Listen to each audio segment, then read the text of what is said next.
மக்களின் உரிமைகளுக்காகவும் தமிழ் மண்ணிலிருந்து தீரத்துடன் போராடி உயிர் நீத்த எண்ணற்ற வீரர்களின் தியாகத்தை எப்போதும் போற்றுவேன். நமது அன்னை தமிழ் மொழியை காக்க உயிர் தியாகம் செய்த மொழிப்போர் தியாகிகளின் இலக்கை நிறைவேற்றும் வகையில் தொடர்ந்து பாடுபடுவேன். இங்கு வந்திருக்கும் எல்லாருக்கும் வணக்கம். இந்த தூத்துக்குடி மாவட்டத்தில் தான் ஃபர்ஸ்ட் நம்ம பொதுக்குழு கூட்டம் போடுறோம். இவ்வளவு கூட்டத்தை பார்க்கும்போது ரொம்ப சந்தோஷமா இருக்கு. எல்லாரும் தளபதிக்காண்டி வந்திருக்கீங்க. இதை அப்படியே கொண்டு போய் நீங்க ஓட்டு போட்டு தளபதி 2026 ஜெயிக்க வைங்க. இதே உற்சாகம் நீங்க ஓட்டு போட்டு ஜெயிக்க வைங்க கட்டாயமா. மக்கள் யாவரும் பிறப்பால் சமம் என்ற கொள்கையை தழுவி தமிழக வெற்றிக் கழகம் என்ற அரசியல் கட்சியை சீரும் சிறப்புமாக நடத்தி கொண்டிருக்கும் எங்கள் மரியாதைக்குரிய தலைவர் தளபதியின் ஆணைக்கிணங்க எங்களை ஒரே நோக்கத்துடன் கட்சியில் சேர்த்து பயணிக்க வழிகாட்டும் எங்கள் கழக பொதுச் செயலாளர் ஐயா என் ஆனந்த் அவர்களின் வழிகாட்டுதலின்படியும் கொள்கை விளக்க பொதுக்கூட்டத்திற்கு சிறப்பு விருந்தினராக வருகை தந்திருக்கும் மாநில கழக துணை பொதுச் செயலாளர் பாசத்திற்குரிய திருமதி எம் சுபத்ரா முருகன் மற்றும் சிறப்பு அழைப்பார்கள்.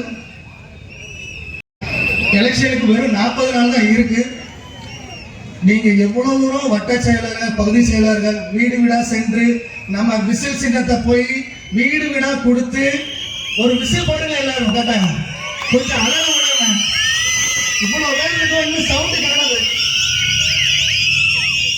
வீடு வீடா சென்று இதுக்கு எல்லாத்துக்கும் காரணம் நீங்க மட்டும்தான். ஜெயிக்க வைக்கணும்.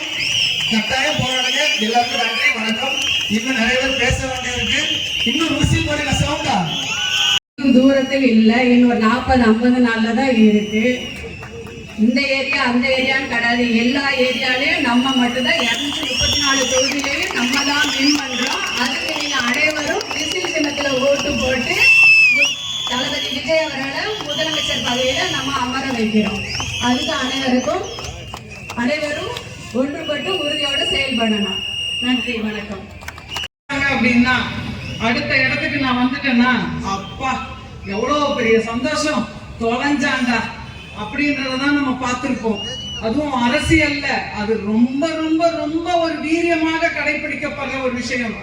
ஆனால் எந்த கட்சி மேடையிலும் இல்லாமல் ஒரு மாவட்ட செயலாளர் இறந்ததற்கு அவரை மேடையில வச்சு மரியாதை செலுத்தக்கூடிய இந்த மாண்பு எந்த கட்சியிலுமே யாருமே யோசிச்சு கூட பார்க்க முடியாத ஒரு விஷயம். ஏன்னா அத்தனை பேருமே அமாவாசைங்க தான் மற்ற கட்சியில. அப்படி இருக்கும்போது ஒவ்வொருத்தருக்கும் ஒரு மரியாதை, ஒவ்வொருத்தருக்கும் பார்த்து பார்த்து செய்யக்கூடிய அவங்களுடைய நலனில் அக்கறை காட்டக்கூடிய ஒரே கழகம் எது அப்படின்னா நம்மளுடைய தமிழக வெற்றி கழகம் மட்டும்தான். இந்த தூத்துக்குடியில் வீசும் கடல் காற்றில் மட்டுமல்ல, மக்களுடைய கண்ணீரிலும் கூட அதிக மக்களுக்காகத்தான் சட்டங்களுக்காக என்னைக்குமே மக்கள் கிடையாது அப்படின்னு. ஆனா இன்னைக்கு அவங்க போடுறதுதான் சட்டம். இதுதான் மீனவர்களுடைய வாழ்வாதாரத்தை நீங்க எடுத்துக்கிட்டீங்கன்னா, இன்னைக்கு இந்த கள்ளக்குறிச்சியில கள்ளச்சாராயம் குடிச்சு செத்தாங்க ஒரு 67 பேர். அவங்களுடைய தலைக்கு என்ன தெரியுமா கொடுத்துச்சு அரசு? 10 லட்சம் ரூபாய் கொடுத்தது. ஆனா ஒரு மீனவர் தான் மீன் பிடிக்கிற நேரம் அரசாங்க பள்ளியில் அரசாங்க ஸ்கூல்ல கொண்டு போய் சேர்ப்பதற்கு மக்கள் தயங்குகிறார்கள். அங்க படிப்படியாக அங்க பாத்தீங்கன்னா மாணவர்கள் குறைந்து கொண்டே வருகின்றார்கள் என்று சொன்னால் கல்வியின் தரம் என்ன? நான் கேட்கின்றேன். ஒரு காலத்துல கல்வியை அரசாங்கம் நடத்தியது சாராய கடையை அயோக்கியம் நடத்தி கொண்டிருந்தான். ஆனால் இன்னைக்கு கல்வியை அயோக்கியம் நடத்துகிறான், சாராயத்தை அரசாங்கம் நடத்தி கொண்டிருக்கின்ற சொன்னால் இந்த அதிமுகவும் திமுகவும் வாக்களித்து நம்ம என்ன செஞ்சோம்? ஒரு தனியார் பள்ளிக்கூடத்தை நீங்கள் இவ்வளவுதான் வந்து பீஸை வாங்க வேண்டும், கட்டணத்தை வாங்க வேண்டும், இதை உங்களுக்கு இந்த படிக்கக்கூடிய மாணவர்களை இவ்வளவுதான் வந்து பாத்தீங்கன்னா தரத்தை கொடுத்து, நல்ல தரத்தை கொடுத்து கல்வியை கட்டுக்குள் கொண்டு வரும் சொன்னார். இந்த அதிமுகவும் திமுகவும் ஒண்ணுமே செய்யணும். அதை தாண்டி அதுக்கு அடுத்து பாத்தீங்கன்னா மருத்துவமனை. தூத்துக்குடி மக்கள் அனைவரும் பார்க்கறதுல ரொம்ப சந்தோஷமா இருக்கு. குறிப்பா இந்த தொகுதியில் நடக்கக்கூடிய முதல் கூட்டத்துல ஆண்களை விட பெண்கள் மிக அதிகமாக கலந்து கொண்டிருக்கிறார்கள். பாருங்க, இதுதான் எங்கள் தளபதியிலே உள்ள ஆதரவு.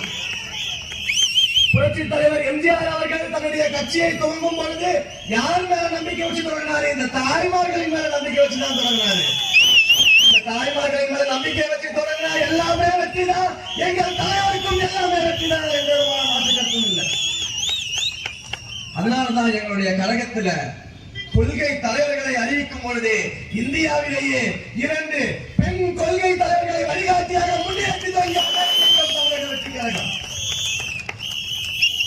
எங்களுடைய மேடைகளிலும் எங்களுடைய கூட்டங்களிலும் ஆண்களுக்கு நிகராக இல்ல, பெண்களுக்கு நிகராக தான் ஆண்கள் இருப்பாங்க. அதுக்கு இந்த மேடையே ஒரு சாட்சி.